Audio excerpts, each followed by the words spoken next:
Friends, ನಮಸ್ತೆ. Welcome back to ಇಡಿಗಾಸ್ ಮನೆ ರುಚಿ. ಇವತ್ತಿನ ವಿಡಿಯೋದಲ್ಲಿ ನಾನು ಗರಂ ಮಸಾಲ ಮಾಡೋದು ಯಾವ ರೀತಿ ಅಂತ ನಾನು ತೋರಿಸ್ತಾ ಇದ್ದೀನಿ. ಗರಂ ಮಸಾಲೆಗೆ ಚಕ್ಕೆ 4 ಇಂಚ್ ತೊಗೊಂಡಿದ್ದೀನಿ, ಕಾಳುಮೆಣಸು 4 ಚಮಚ, ಲವಂಗ 30 ಪೀಸ್ ತೊಗೊಂಡಿದ್ದೀನಿ, ಏಲಕ್ಕಿ 18ರಿಂದ 20 ಪೀಸ್ ತೊಗೊಂಡಿದ್ದೀನಿ, ಮರಾಠಿ ಮಗ್ಗು 8 ಪೀಸು, ಜಾಕಾಯಿ 1, ಸ್ಟಾರ್ ಹೂವು 4ರಿಂದ 5 ತೊಗೋಬೋದು, ಜೀರಿಗೆ 1 ಚಮಚ, ಸೋಂಪು 1 ಚಮಚ, ಜಾಪತ್ರೆ ಇದ್ದರೆ ಒಂದು 6 ಪೀಸ್ ಹಾಕ್ಕೋಬೋದು, ಧನಿಯಾ 6 ಚಮಚ ತೊಗೊಂಡಿದ್ದೀನಿ, ಗುಂಟೂರು ಚಿಲ್ಲಿ 8ರಿಂದ 10, ಕಲ್ಲುವು 1ರಿಂದ 2 ಚಮಚ, ಪಲಾವ್ ಎಲೆ 8ರಿಂದ 10, ಕಸ್ತೂರಿ ಮೇಥಿ 2 ಚಮಚ ತೊಗೊಂಡಿದ್ದೀನಿ. ಮಾಡೋದು ಹೇಗೆ ಅಂತ ನಾನು ತೋರಿಸ್ತೀನಿ ನೋಡಿ ಫ್ರೆಂಡ್ಸ್. ಇವಾಗ ನಾನು ಇದಕ್ಕೆ ಉರಿಯೋದಕ್ಕೆ ಮೆಣಸು ಹಾಕ್ತಾ ಇದ್ದೀನಿ.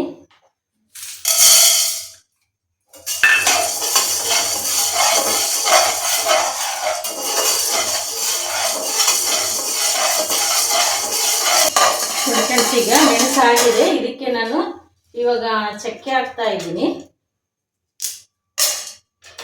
ಉರಿ ಸಣ್ಣ ಮಾಡಿಕೊಂಡು ಸ್ವಲ್ಪ ಚಕ್ಕೆ ಹಾಕೊಳ್ಳಿ. ಮತ್ತು ಮರಾಠಿ ಮಗ್ಗು ಹಾಕ್ತಾ ಇದ್ದೀನಿ. ಸ್ವಲ್ಪ ಬಿಸಿ ಆಗಲಿ ಅಷ್ಟೇ, ಒಣಗಿಸಿದ್ದೀನಿ ಚೆನ್ನಾಗಿ. ಈಗ ಸ್ವಲ್ಪ ಬಿಸಿ ಆದರೆ ಸಾಕಾಗುತ್ತೆ. ಇದು ಲವಂಗ ಹಾಕ್ತಾ ಇದ್ದೀನಿ. ನಾನು ಎಷ್ಟೆಷ್ಟು ಹಾಕಿದ್ದೀನಿ ಅಂತೇಳಿ ಡಿಸ್ಕ್ರಿಪ್ಷನ್ ಬಾಕ್ಸಲ್ಲಿ ಹಾಕಿರ್ತೀನಿ, ನೋಡ್ಕೊಳ್ಳಿ.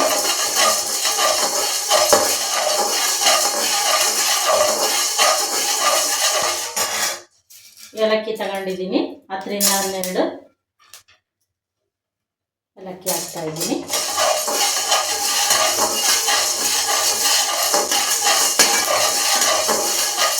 ಸ್ವಲ್ಪ ಬಿಸಿ ಆಗುತ್ತೆ, ಜಾಸ್ತಿ ಏನು ಬಿಸಿ ಆಗೋದು ಬೇಡ. ಚೆನ್ನಾಗಿ ಒಣಗಿಸಿದ್ದೀನಿ. ಈಗ ಸ್ಟಾರ್ ಮಗ್ಗು ಹಾಕಿದ್ದೀನಿ. ಸ್ಟಾರ್ ಹೂವು 5, 6 ತಪ್ಪಿದ್ರೆ 6 ಹಾಕ್ಕೋಬೋದು.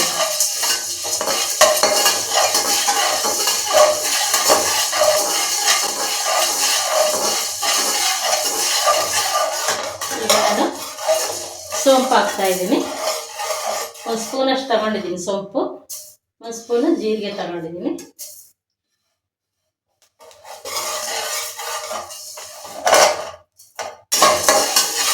ಜಾಸ್ತಿ ಬಿಸಿ ಆಗೋದೇನು ಬೇಕಾಗಿಲ್ಲ, ಸ್ವಲ್ಪ ಬಿಸಿ ಆದರೆ ಸಾಕಿದೆ ನಾನು. ಈಗ ಜೀರಿಗೆ ಹಾಕ್ತಾ ಇದ್ದೀನಿ. ಈ ಥರ ನಾವೇ ಮನೇಲಿ ಮಾಡಿಟ್ಕೊಂಡ್ರೆ ತುಂಬ ಚೆನ್ನಾಗಿರುತ್ತೆ ಫ್ರೆಂಡ್ಸ್. ಇದು ಬಿರಿಯಾನಿಗೆ ಮತ್ತು ಇದು ಪಲಾವ್ಗೆ ಇದಕ್ಕೆಲ್ಲ ಹಾಕ್ಕೋಬೋದು ಬೇರೆ.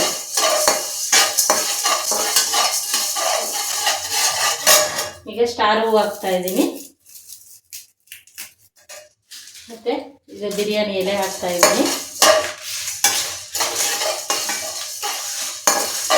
ಈಗ ಧನಿಯಾ ಹಾಕ್ತಾ ಇದ್ದೀನಿ ನಾನು. ಘಮ ಘಮ ಅಂತ ಪರಿಮಳ ತುಂಬ ಚೆನ್ನಾಗಿ ಬರ್ತಾ ಇದೆ ಇದು. ಇವಾಗ ನಾನು ಲಾಸ್ಟ್ಗೆ ಕಸ್ತೂರಿ ಮೇಥಿ ಹಾಕ್ತಾ ಇದ್ದೀನಿ. ಇದಕ್ಕೆ ಬೇಕಾದರೆ ಜಾಪತ್ರೆ ಇದು ಮತ್ತು ಗಸಗಸೆ ಸ್ವಲ್ಪ ಹಾಕೋದಾದ್ರೆ ಹಾಕ್ಕೋಬೋದು. ನಾನೇನದು ಹಾಕ್ತಾ ಇಲ್ಲ, ಬೇಕಂದ್ರೆ ಹಾಕ್ಕೋಬೋದು ಜಾಪತ್ರೆ. ಇದಕ್ಕೇನೆ ಜಾಕಾಯಿ ಹಾಕ್ತಾ ಇದ್ದೀನಿ ನಾನು. ಜಾಕಾಯಿ ಲಾಸ್ಟ್ಗೆ ಹಾಕ್ಕೊಂಡ್ರೆ ಸ್ವಲ್ಪ ಬಿಸಿ ಆಗಬೇಕು. ಕೊಟ್ಟಿಟ್ಕೊಂಡಿದ್ದೀನಿ ಅದನ್ನು ಜಾಕಾಯಿನ. ಘಮ ಅಂತ ಇದೆ ಇದು. ಇದನ್ನು ತಣ್ಣಗಾಗೋದಕ್ಕೆ ಹಂಚಿನ ಮೇಲೆ ಹಾಕ್ತಾ ಇದ್ದೀನಿ. ಸ್ವಲ್ಪ ತಣ್ಣಗಾಗಲಿ. ಇದೇ ಬಾಣಲಿಗೆ ನಾನು ಮೆಣಸಿನ್ಕಾಯಿ ತಗೊಂಡಿದ್ದೀನಿ. ಒಂದು 8 ತಪ್ಪಿದ್ರೆ 10 ಹಾಕ್ಕೋಬೋದು. ಗುಂಟೂರು ಮೆಣಸಿನ್ಕಾಯಿ ಹಾಕಿದ್ದೀನಿ.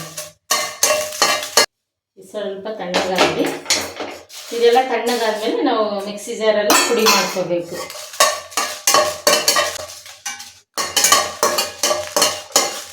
ನಾನೀಗ ಮಿಕ್ಸಿ ಜಾರಲ್ಲಿ ಹಾಕ್ತಿದ್ದೀನಿ ಫ್ರೆಂಡ್ಸ್. ಇದನ್ನು ಹಾಕ್ಬಿಟ್ಟು ಪೌಡ್ರ್ ಮಾಡ್ತೀನಿ. ತಣ್ಣಗಾಗಿದೆ.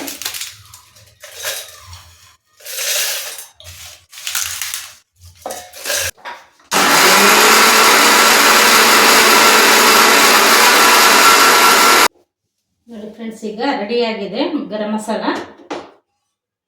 ಇದು ನಾವು ಬಿರಿಯಾನಿಗೆ ಮತ್ತು ಇದು ಕಬಾಬ್ಗೂ ಎಲ್ಲಕ್ಕೂ ಯೂಸ್ ಮಾಡ್ಕೋಬೋದು. ಬಿರಿಯಾನಿ, ಕುಷ್ಕ ಮತ್ತು ಇದು ಪಲಾವು, ಟೊಮಟೊ ಬಾತು ಇದಕ್ಕೆಲ್ಲ ಹಾಕ್ಕೋಬೋದು ಇದನ್ನು ಪೌಡ್ರು. ಈ ರೀತಿ ಒಂದು ಸಲ ಟ್ರೈ ಮಾಡಿ ಫ್ರೆಂಡ್ಸ್. ಹೇಗಿದೆ ಅಂತೇಳಿ ನನಗೆ ಕಮೆಂಟ್ ಬಾಕ್ಸಲ್ಲಿ ತಿಳಿಸಿ. ಇವತ್ತಿನ ವಿಡಿಯೋ ನಿಮ್ಗೆ ಇಷ್ಟ ಆಗಿದ್ದರೆ ಲೈಕ್ ಮಾಡಿ, ಹಾಗೆ ನಿಮ್ಮ ಫ್ರೆಂಡ್ಸ್ಗೂ ಫ್ಯಾಮಿಲಿ ಮೆಂಬರ್ಸ್ಗೂ ಶೇರ್ ಮಾಡಿ, ಹಾಗೆ ಇಡಿಗಾಸ್ ಮನೆ ರುಚಿ ಚಾನಲ್ಗೆ ಸಬ್ಸ್ಕ್ರೈಬ್ ಮಾಡಿ.